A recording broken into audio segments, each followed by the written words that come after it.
नमस्कार दोस्तों, मैं शिवमन सोलंकी अपने YouTube channel law testing plus में आपका स्वागत करता हूं। आज मैं आपसे माता पिता और वरिष्ठ नागरिक भरण पोषण एवं कल्याण अधिनियम 2007 के ऊपर चर्चा करूंगा। मैंने अपने पिछले लेक्चर में ये बताया था कि माता पिता और वरिष्ठ नागरिकों के भरण पोषण के संबंध में हमने एक लेक्चर जारी किया था। आज मैं आपसे बताऊँगा कि धारा 5 के अंतर्गत यानी कि माता पिता और वरिष्ठ नागरिक भरण पोषण एवं कल्याण अधिनियम 2007 के धारा 5 के अंतर्गत ये बताया जाएगा कि भरण पोषण के लिए आवेदन करने की क्या प्रक्रिया होगी। तो सर्वप्रथम इसके क्लास 1 में भरण पोषण का आवेदन किया जाएगा और इसमें यह बताया गया है कि कौन भरण पोषण के लिए आवेदन कर सकता है। तो भरण पोषण के लिए आवेदन या तो माता पिता कर सकते हैं या फिर वरिष्ठ नागरिक कर सकते हैं।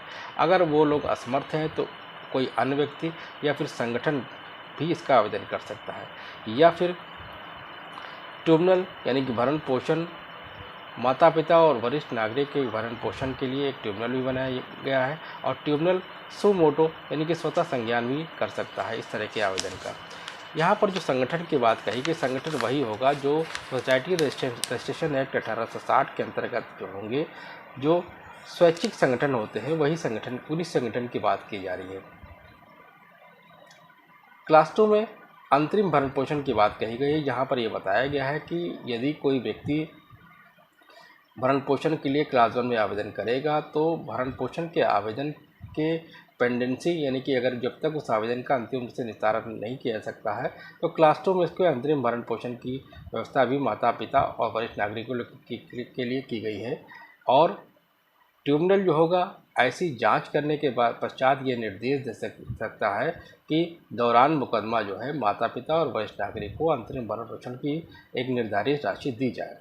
क्लास 3 में बताया गया है कि ये भरण पोषण की राशि का निर्धारण कब होगा। ये इस राशि का निर्धारण तब होगा जब क्लास 1 में कोई आवेदन आएगा और उसके पश्चात विपक्षी गणों को नोटिस जारी की जाएगी। विपक्षी गण कौन होंगे, या तो संतान होंगे या फिर संबंधी होंगे, उनको नोटिस जारी की जाएगी।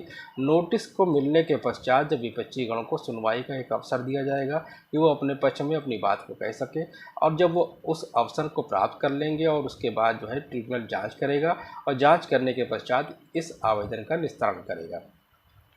क्लास 4 में बताया गया है कि भरण पोषण के आवेदन का जो निस्तारण होगा वो अधिकतम 90 दिन के अंतर्गत 90 दिन के अंदर करना होगा, और ये 90 दिन की अवधि की जो गणना होगी वो उस तारीख से होगी जिस तारीख को विपक्षी गणों को नोटिस प्राप्त हो गई है। परंतु ट्रिब्यूनल असाधारण परिस्थिति में 30 दिन की अधिकतम अवधि का एक बार विस्तार कर सकता है, यानी कि 90 दिन के अंतर्गत यदि कोई ट्रिब्यूनल इस भरण पोषण के आवेदन को निस्तारित न कर सके तो असाधारण परिस्थिति में 30 दिन इसका एक बार बढ़ाया जा सकता है। क्लास 5 में बताया गया भरण पोषण के आवेदन को एक से अधिक संतानों के विरुद्ध भी दाखिल किया जा सकता है।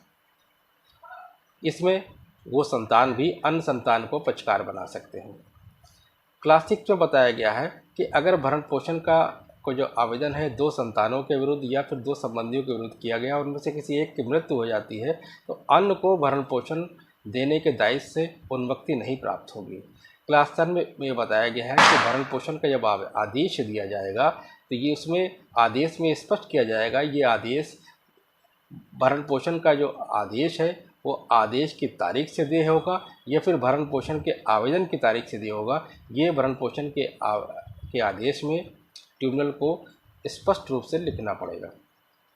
क्लास 8 में बताया गया है कि यदि कोई संतान होगा या फिर संबंधी होगा भरण पोषण का आदेश मिलने के बाद भी इसका भुगतान नहीं करते हैं, उस स्थिति में ट्रिब्यूनल को वारंट जारी करके भरण पोषण की राशि की रिकवरी कर सकता है और अधिकतम 1 मास के कारावास तक की सज़ा भी कर सकता है।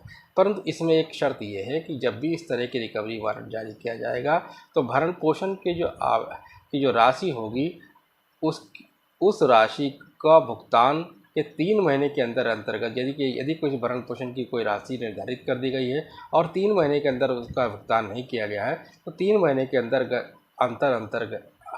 अंदर व्यक्ति जो होगा वो ट्रिब्यूनल के समझ आवेदन करेगा कि भाई भरण पोषण का बकाया रकम हमको दिलाई जाए। तो उस स्थिति में भरण पोषण की राशि की रिकवरी ट्रिब्यूनल वारंट जारी करके ट्रिब्यूनल कर सकता है और उसमें अधिकतम 1 महीने तक के कारावास के दंड की व्यवस्था भी कर सकता है। तो ये आपने देखा कि धारा 5 के अंतर्गत भरण पोषण के आवेदन की क्या प्रक्रिया है और इसका कैसे कैसे पालन किया गया है, इसके विषय में आज मैंने चर्चा की है। यदि आपको मेरा चैनल समझ में आता है तो कृपया से लाइक करें, सब्सक्राइब करें, शेयर करें, कमेंट करें।